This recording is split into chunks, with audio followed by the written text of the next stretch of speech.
What's up, guys? This is Sammy Geek back here with a quick video today, and today's video is on something a little bit different than usual. I'm going to talk about vaporware vehicles, and you guys, if you are on the same page as me and you hear me out and I'm being your voice here, drop me a line below and say thank you, brother, for saying this publicly, because I think it needs to be said.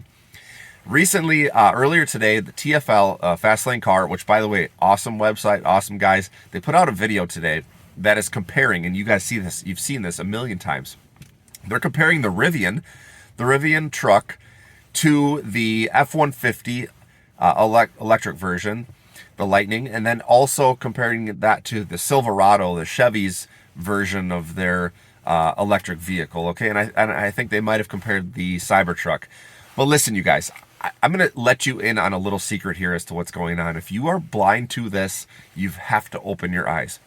These companies today are producing these vehicles that are nothing more than vaporware, you guys.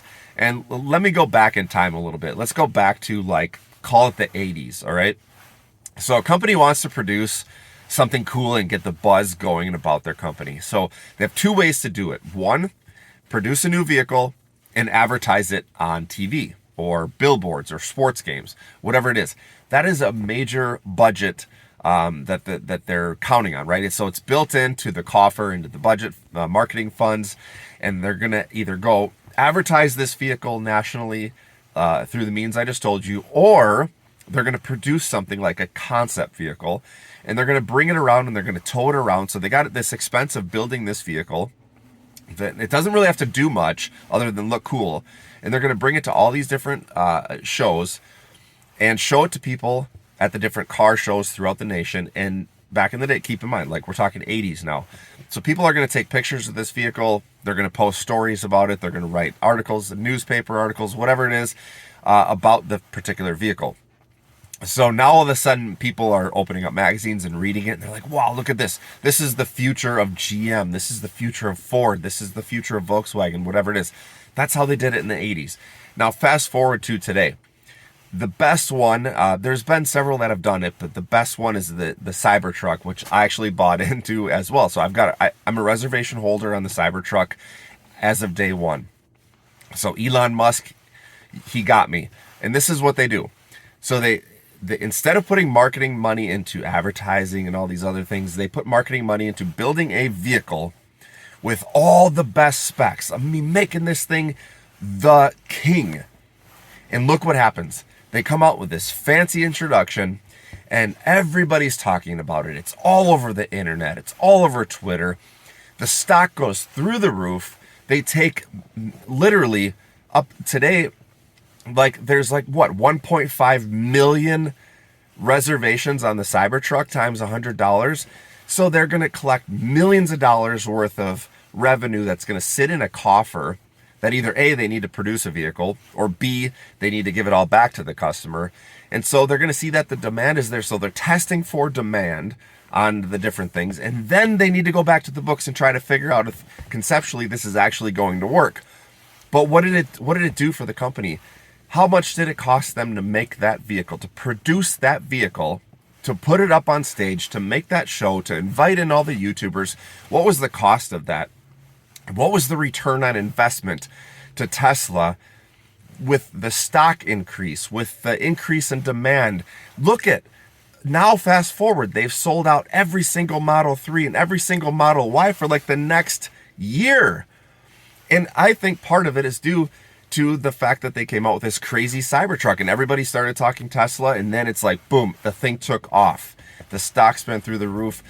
Now the big boys are trying to jump on this bandwagon. And if you are a marketing minded person like I am, you see it, the writing is on the wall, and it drives me absolutely insane.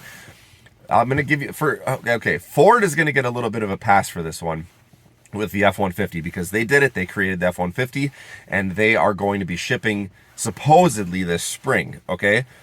Rivian right now, as of me creating this video, Rivian is the only one creating an electric truck that is being delivered to customers. Okay, let's get that on the table. Ford is not. Tesla is not. Chevy sure as hell is not. But then you look at videos like today's TFL where they're literally like, Well, let's see. What is the 0 to 60 time? What is the...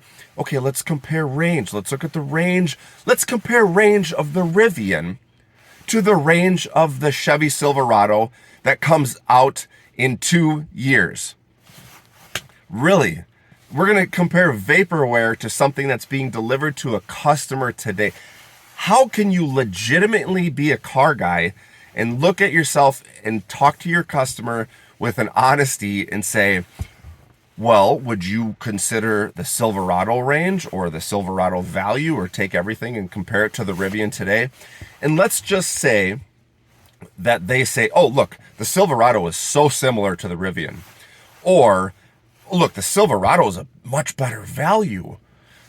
So you're going to scare off customers, potential customers that could actually benefit from getting a truck in the next 6 to 8 to 12 months because of some vaporware truck that Chevy comes out with.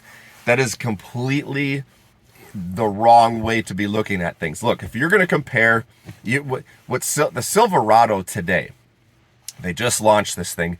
When I say launch, they just came out with their conceptual vehicle. Instead of just being a non-operational conceptual vehicle, it actually works, right?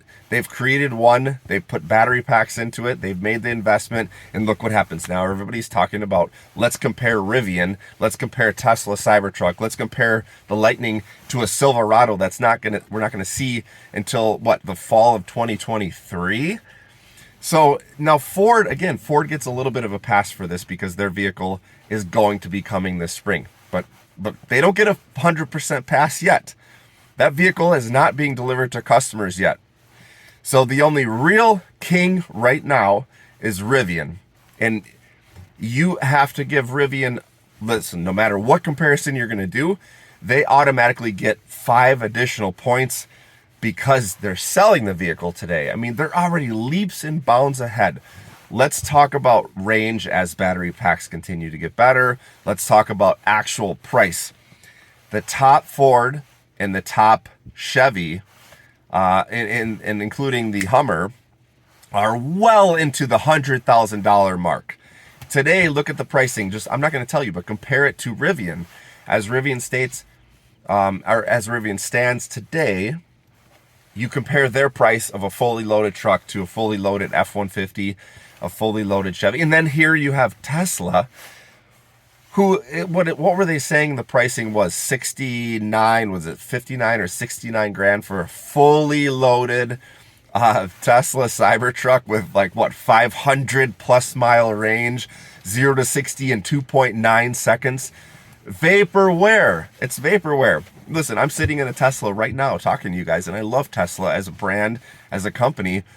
But until you produce one that is in a customer's, I'm not talking employee, a customer's driveway, now we can compare specs. Until then, guys, compare Vaporware all you want. But if it is a truck being delivered, if it's a car being delivered that is in a different, 100% different category, do not compare that to Vaporware. If you guys agree with what I'm saying, drop me a line below, please. Give me a thumbs up and give me a hell yeah, brother. And I'll talk to you guys soon. Catch you later.